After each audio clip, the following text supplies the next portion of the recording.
I'm Jawairia Ahmad.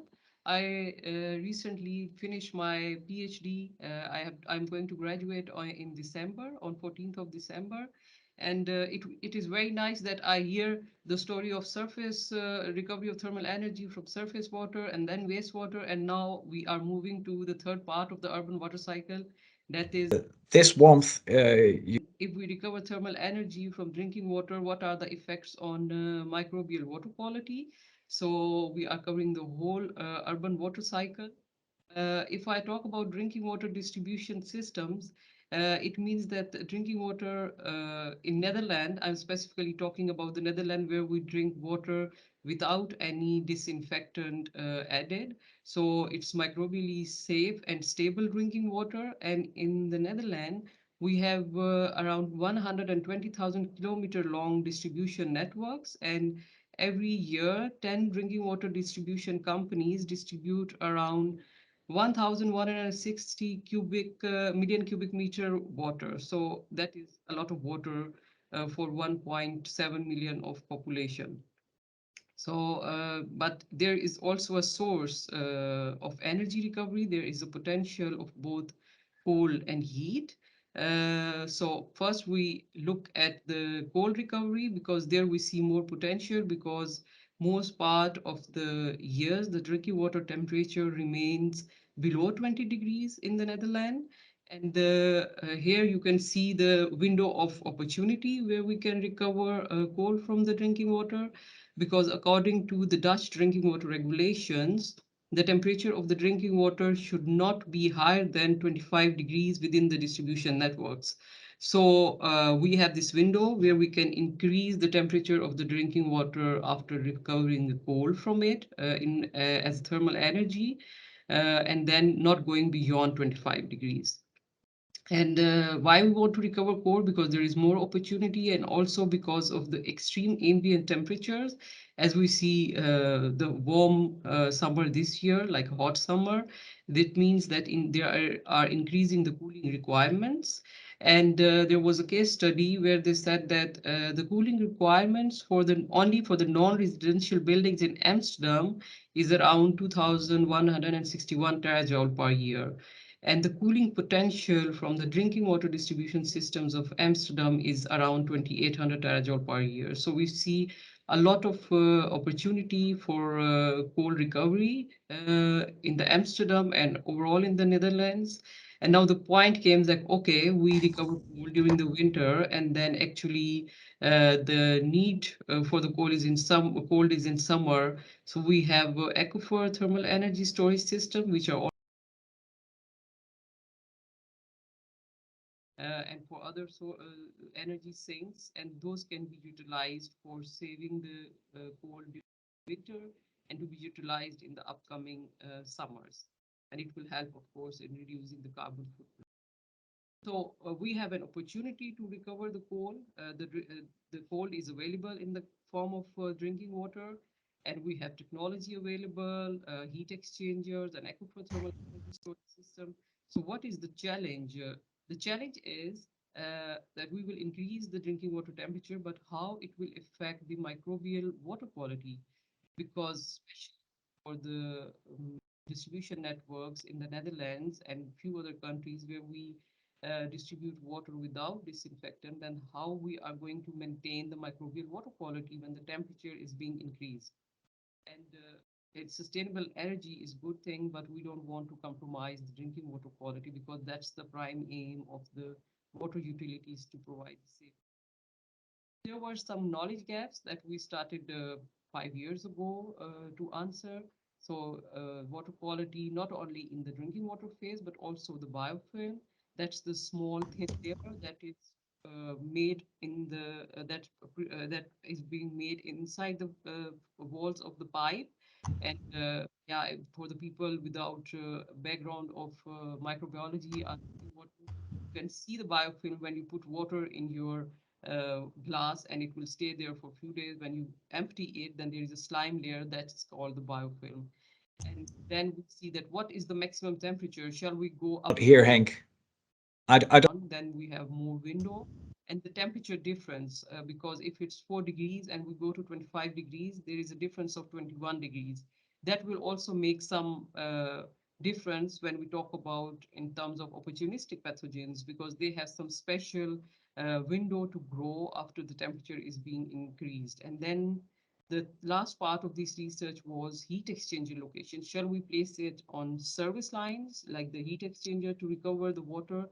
And then even people can get water, warm water at home. And then they, in the winter, they have to utilize less energy to warm up their water. We have to put it in the reservoir, like the big water pipes before the reservoir. So it will have less impact in the house. So there were some questions. We started with the pilot study at U Delft with three distribution networks, one with cold recovery, where we set up the max temperature of 25 degrees, one where we put non-operational heat exchangers, but just to see like it's an extra material and it's a drinking water, so we really want to be very careful. And the third system was the so the results, this is ATP. This is one of the methods that measure the biomass within the drinking water phase. And then with this one, we check both after cold recovery system, after non-operational heat exchanger and reference system, and the dotted line is the temperature. We did it from May 2016 to January 2018, this research, and then we saw that actually there was less differences between systems. Then if we, I'm not going deep into the analysis behind this or the experiments, but this is about the microbial community composition. So are not only one or two type of microbes, but hundred of type of microbes that we looked into it through gene sequencing. And then we see that the clusters of the water samples from the four locations, that is feed water, after cold recovery, after non-operational heat exchanger, and the reference system, clustered together based on the months, not based on their location. So the take home is that it's because of the sudden increase in temperature, there were not much differences, but we see more differences because of the seasonal changes in the feed water microbial community.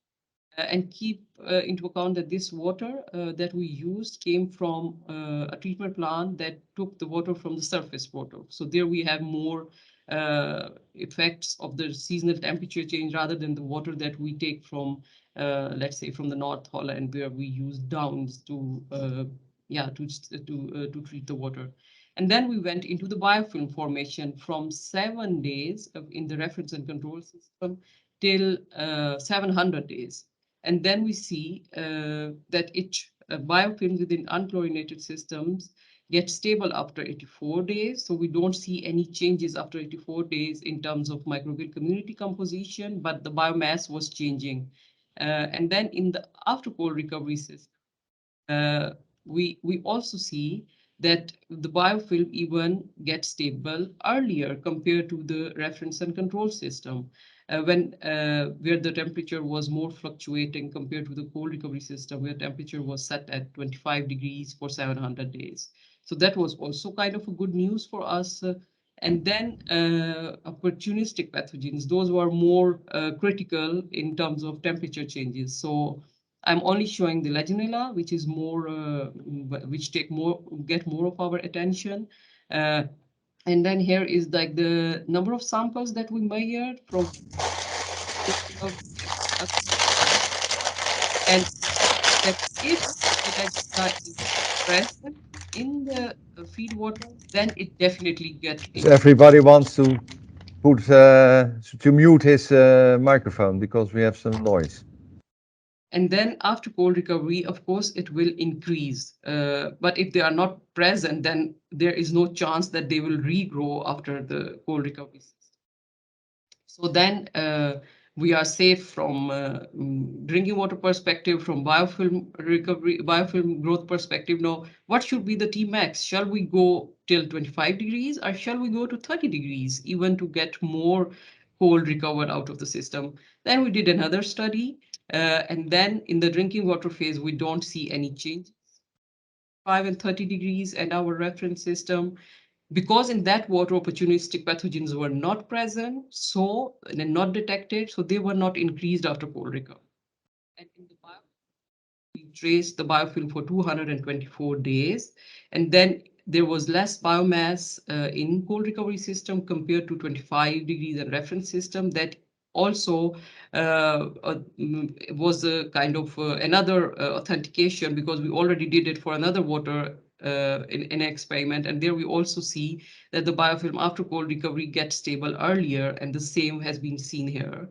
And then opportunistic pathogens were not present in the feed water. That means they were not present in the biofilm, because the biofilm take everything, all the microbial communities from the feed water, from the drinking water, and that grows inside the biofilm. So feed water gets stable over time. It was a more stable feed water as compared to our first experiment, because here we don't see much seasonal temperature differences, because water go into the downs after getting and then getting treated. So there were less seasonal differences. And then comes another question that, okay, you go up till 30 degrees, up to 25 degrees. Then what if people complain, oh, we don't want hot water at our taps? Then we did some modeling study, and we see that almost after 1 kilometer of the heat exchanger, the water goes back to the temperature that was before the heat exchanger. So then we don't have any problem with the location. Then it's known that 1 kilometer distance is kind of kind of a roadmap that we can take, that we should not place the heat exchangers within the distance of 1 kilometer from the service lines, let's say. And if we go from 25 degrees to 30 degrees, there is more potential of cold recovery. This is one of the full-scale system that starts its operation in 2017 while we were doing this study, and they take in it's a WaterNet, the water supply company of the Amsterdam, collaborated with Sunquin. They need coal during the winter as well. That's why the coal supply throughout the year. And the blood bank took took heat from the drinking water, cold from the drinking water from the big pipe. It was a big pipe coming from the transport line.